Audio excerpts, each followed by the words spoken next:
Hi, welcome to കലവറ. ഇന്നൊരു ചക്കപ്രഥമൻ ചെയ്താലോ? ചക്ക വഴറ്റിയത് കൊണ്ടുള്ള പ്രഥമൻ. ചക്ക വഴറ്റിയത് 250 ഗ്രാം. എൻ്റെ കയ്യിലുണ്ടായിരുന്ന വെളുത്ത ശർക്കരയും കറുത്ത ശർക്കരയായിരുന്നു. രണ്ടും കൂടെ ചേർത്ത് 250 ഗ്രാമാണ് എടുത്തിരിക്കുന്നത്. ഏതെങ്കിലും ഒന്ന് തനിയെ കറുപ്പോ വെളുപ്പോ മാത്രമായിട്ട് എടുത്തു കഴിഞ്ഞാൽ ഭയങ്കര കളറായി പോവും. അതുകൊണ്ടാണ് അങ്ങനെ ചെയ്തത്. ഒന്നീ ഒത്തിരി വെള്ള കളറായിരിക്കും, അല്ലെങ്കിൽ ഭയങ്കര ഡാർക്ക് കളറും ആയിരിക്കും. പിന്നെ വേണ്ടത് ഏലക്കാപ്പൊടി, അത് ആവശ്യത്തിന്. അണ്ടിപ്പരിപ്പ്, മുന്തിരി അത് വറുത്ത് ചേർക്കാൻ. 1 കപ്പ് വെള്ളം ഒഴിച്ച് ശർക്കര ഉരുക്കാൻ വയ്ക്കാം. ശർക്കര ഉരുകുന്ന നേരം കൊണ്ട് അണ്ടിപ്പരിപ്പ് മുന്തിരിയും വറുക്കാം. അണ്ടിപ്പരിപ്പ് മുന്തിരിയും വറുക്കാൻ ആവശ്യമായ നെയ്യ്.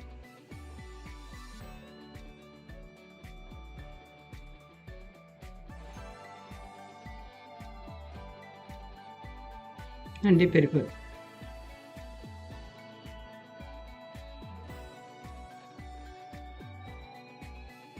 മുന്തിരി,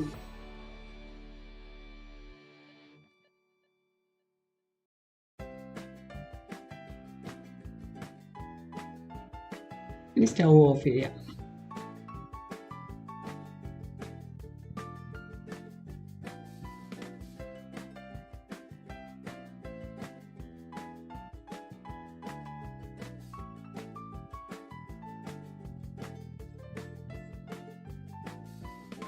ശർക്കരയിൽ അല്പം പോലും അഴുക്കില്ല, സാധാരണ പാട പോലെ വരുന്നതാണ്.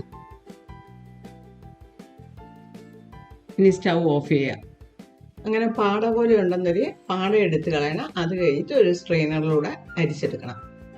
സ്ട്രെയിനറിലൂടെ അരിക്കുന്ന മറ്റുള്ള അഴുക്കുകൾ പോകാൻ വേണ്ടിയിട്ടാണ്. ഇനി ഒരു പാൻ വെച്ച് പായസം ചെയ്യാൻ തുടങ്ങാം. 1 ടേബിൾ സ്പൂൺ നെയ്യ്. കൂടുതൽ നെയ്യ് ചേർക്കേണ്ട, ചക്ക വരട്ടിയ സമയത്ത് നെയ്യ് ആവശ്യത്തിന് ചേർത്തതാണ്. ചക്ക വരട്ടിയത് ചേർക്കാം. ഒരു 2-3 മിനിറ്റ് ഇത് നെയ്യിലിട്ടൊന്ന് ഇളക്കിയെടുക്കാം.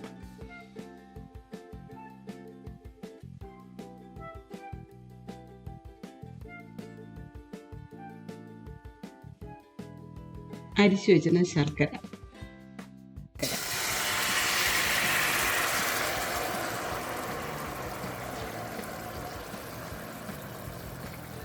ഈ പായസത്തിന് അധികം സമയം എടുക്കത്തില്ല. ശർക്കര നേരത്തെ വഴറ്റി വെച്ചതുകൊണ്ട് വേകാനായിട്ടൊന്നുമില്ല.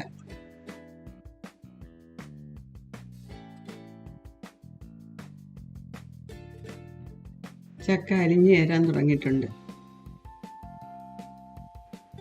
ചക്ക ചെറുതായിട്ടൊന്ന് ഉടച്ചു കൊടുക്കണം. ഇനി ഇതിലേക്ക് 3 കപ്പ് രണ്ടാം പാൽ,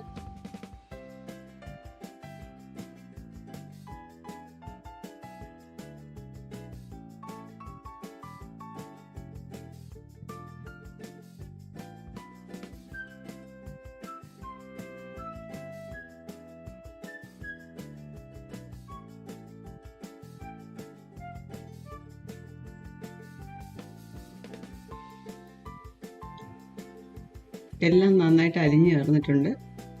കുറച്ചുകൂടെ ഒന്ന് കുറുകണം, അതുവരെ ഒന്ന് ഇളക്കി കൊടുക്കണം. നല്ലപോലെ അലിഞ്ഞ് ചേർന്നിട്ടുണ്ട്. ചെറിയ പീസസ് ഇതിനകത്ത് കിടന്നാലും ഒന്നുമില്ല. ആദ്യം ഇത് വഴറ്റാനായിട്ട് ഞാൻ 1 ടേബിൾ സ്പൂൺ നെയ്യാണ് എടുത്തത്. കൂടുതൽ നെയ്യ് വേണമെങ്കിൽ നിങ്ങൾക്ക് ചേർക്കാം. ഇനി 1 ടീസ്പൂൺ ഏലക്കാപ്പൊടി,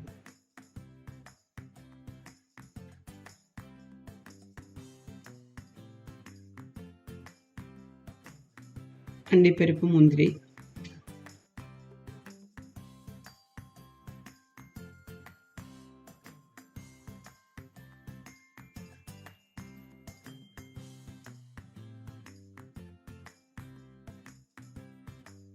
ഇനി 1-ാം പാൽ ചേർക്കാം.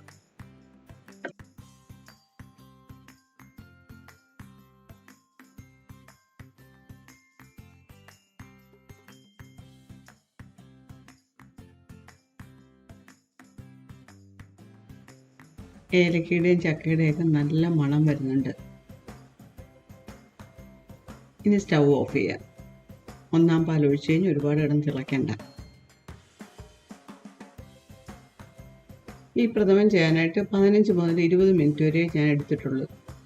ചക്ക ഒരുപാടുള്ള സമയത്ത് അത് വരട്ടി വെച്ചിരുന്ന അടയും അതുപോലെ പ്രഥമനും ഒക്കെ ചെയ്യാൻ എളുപ്പമാണ്. നിങ്ങളിത് ചെയ്ത് നോക്കിയിട്ട് ഇതിൻ്റെ ഫീഡ്ബാക്ക് അറിയിക്കാൻ മറക്കരുത്. അതുപോലെ ഇതൊരു സബ്സ്ക്രൈബ് ചെയ്യാത്തവരുണ്ടെങ്കിൽ സബ്സ്ക്രൈബ് ചെയ്യണം. Please like, share and subscribe. Thank